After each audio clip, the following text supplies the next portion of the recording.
Recientemente se ha descubierto que los escritos de Joseph Waggoner y Alonso Trevor Jones son como una mina de oro abandonada, una mina de verdades y buenas noticias. Casi en cada página de la Biblia vieron una buena noticia. De todo esto resulta algo conmovedor que hace vibrar el corazón para siempre. Es fácil ser salvo y difícil estar perdido si se sabe hasta qué punto la buena noticia es buena. Descubierto por Alonso Trevor Jones en la última década del siglo XIX, el camino consagrado a la perfección cristiana quedó enterrado por un derrumbe de la mina abandonada. Tras 40 años de trabajos, el Señor Todopoderoso ha puesto nuestros pies en el camino glorioso y consagrado a la perfección cristiana. Dejando atrás los escombros, decimos con el apóstol Pablo en su carta a los Hebreos en el capítulo 6 y versículo 11: «Vamos adelante a la perfección».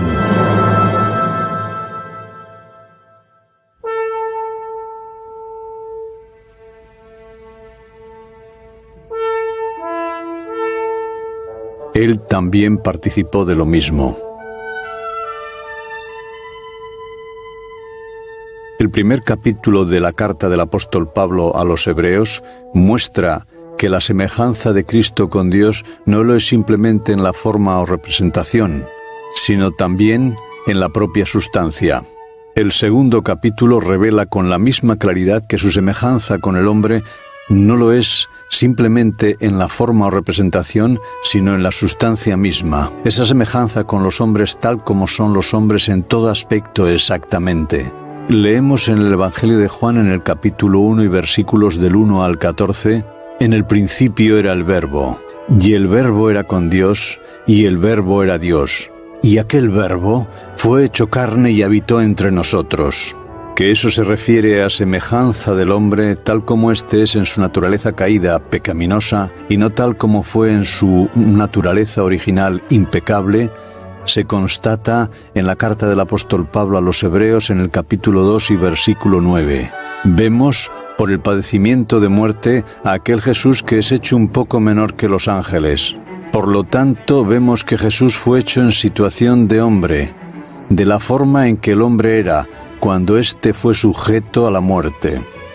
Por lo tanto, tan ciertamente como vemos a Jesús hecho menor que los ángeles, hasta el padecimiento de muerte, vemos demostrado con ello que como hombre, Jesús tomó la naturaleza del hombre tal como es desde que entró la muerte, y no la naturaleza del hombre tal como era antes de ser sujeto a la muerte. Pero la muerte entró únicamente a causa del pecado. La muerte nunca habría podido entrar de no haber entrado el pecado. Y vemos a Jesús hecho un poco menor que los ángeles por el padecimiento de muerte. Por lo tanto, vemos a Jesús hecho en la naturaleza del hombre, como el hombre era desde que éste pecó, y no como era antes de que el pecado entrase. Lo hizo así para que fuese posible que gustase de la muerte por todos.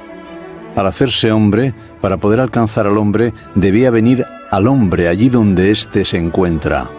El hombre está sujeto a la muerte, de manera que Jesús debía hacerse hombre tal como es desde que fue sujeto a la muerte.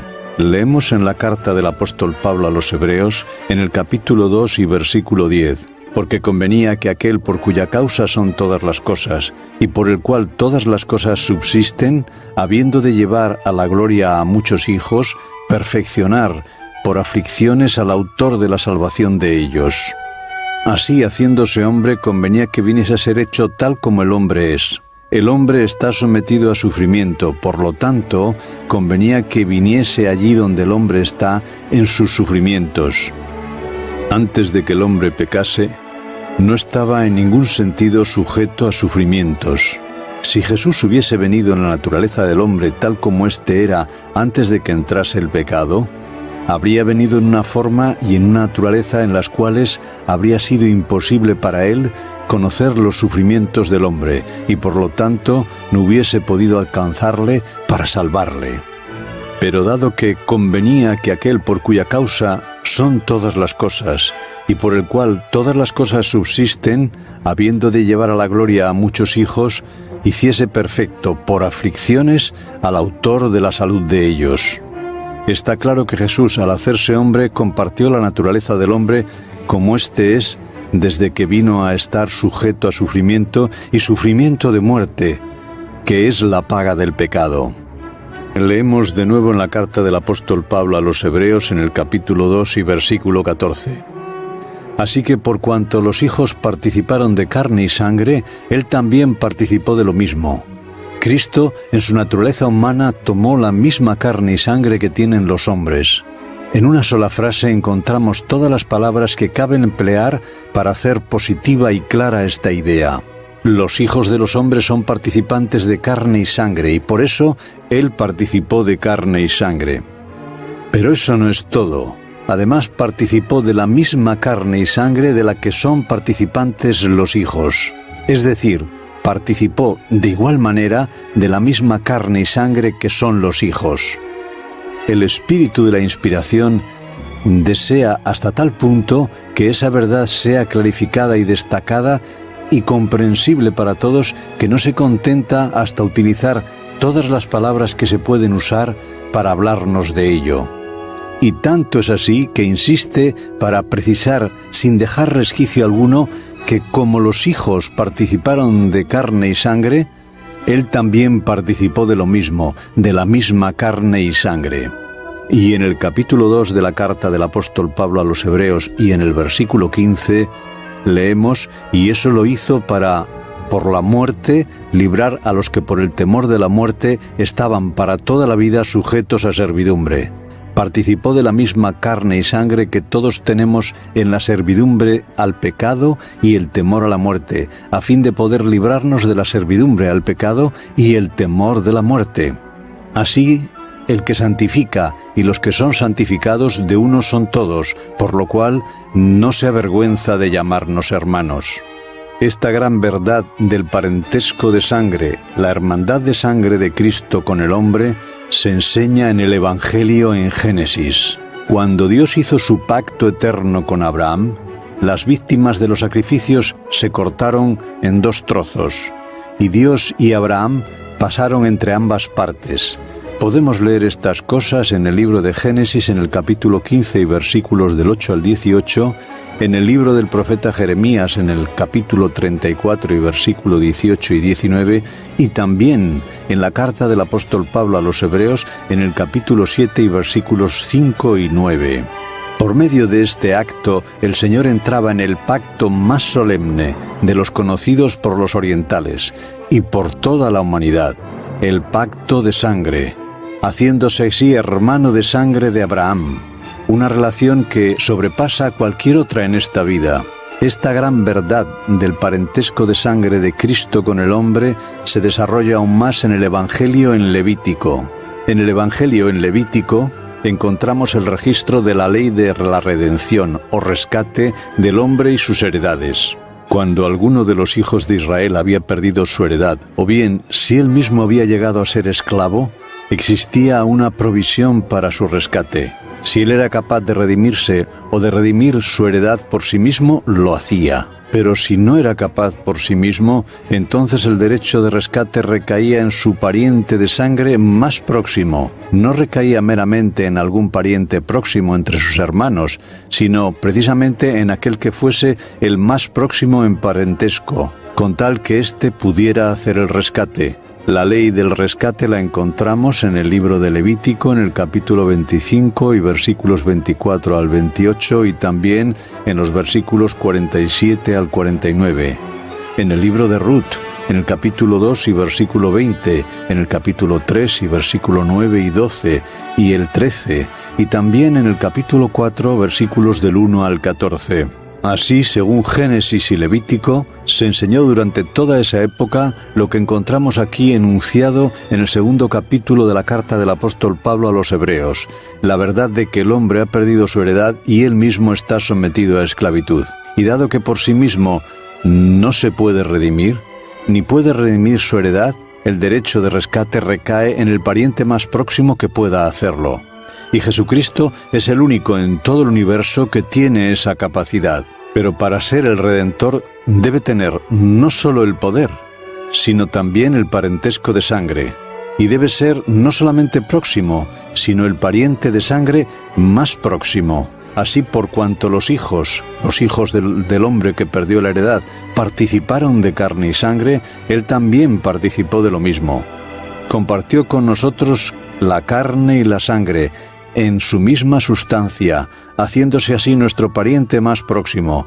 Por ello, puede decirse con respecto a él y a nosotros, de uno son todos, por lo cual no se avergüenza de llamarnos hermanos. Pero la Escritura no se detiene aquí. Una vez contestada esa verdad capital, dice más: porque ciertamente no tomó a los ángeles, sino a la simiente de Abraham tomó, por lo cual debía ser en todo semejante a los hermanos, siendo hecho él mismo su hermano, en la confirmación del pacto eterno. Y eso lo hizo con un fin, como leemos en la carta del apóstol Pablo a los Hebreos en el capítulo 4 y versículo 15. Porque en cuanto él mismo padeció siendo tentado, es poderoso para socorrer a los tentados, ya que se puede compadecer de sus flaquezas, de nuestras flaquezas, habiendo sido tentado en todo según nuestra semejanza, pero sin pecado. Habiendo sido hecho en su naturaleza humana, en todas las cosas como somos nosotros, pudo ser y fue tentado en todas las cosas como lo somos nosotros. La única forma que podía ser tentado en todo según nuestra semejanza es siendo hecho en todo semejante a sus hermanos. Puesto que en la naturaleza humana es como uno de nosotros, y puesto que, como leemos en el Evangelio de Mateo en el capítulo 8 y versículo 17, Él mismo tomó nuestras enfermedades, puede compadecerse de nuestras enfermedades. Habiendo sido hecho en todas las cosas como nosotros, cuando fue tentado sintió justamente como sentimos nosotros cuando somos tentados, y conoce todo al respecto. Y de esa forma es poderoso para auxiliar y salvar plenamente a todos cuantos le reciben. Dado que en su carne era tan débil como lo somos nosotros, no pudiendo por él mismo hacer nada, como dice el Evangelio de Juan en el capítulo 5 y versículo 30, cuando llevó él nuestras enfermedades y sufrió nuestros dolores, como dice el profeta Isaías en el capítulo 53 y versículo 4, y fue tentado en todo como nosotros, sintiendo como nosotros sentimos. Por su fe divina lo conquistó, todo por el poder de Dios que esa fe le traía, y que en nuestra carne también nos ha traído a nosotros. Por lo tanto, llamarás su nombre Emmanuel, que declarado es Dios con nosotros. No solamente Dios con él, sino Dios con nosotros.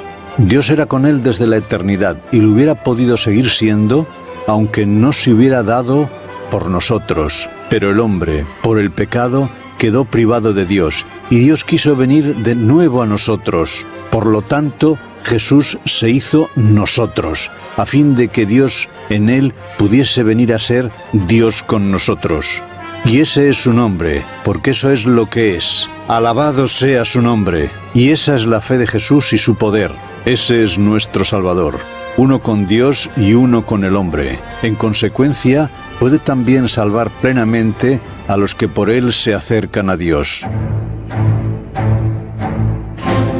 Así que, hermanos, teniendo libertad para entrar en el lugar santísimo por la sangre de Jesús, por el camino nuevo y vivo que Él nos consagró a través del velo, esto es, por su carne, y teniendo un gran sacerdote sobre la casa de Dios, acerquémonos con corazón sincero, en plena certidumbre de fe, purificados los corazones de mala conciencia y lavados los cuerpos con agua pura. Palabras del apóstol Pablo en su carta a los Hebreos, capítulo 10, versículos 19 al 22.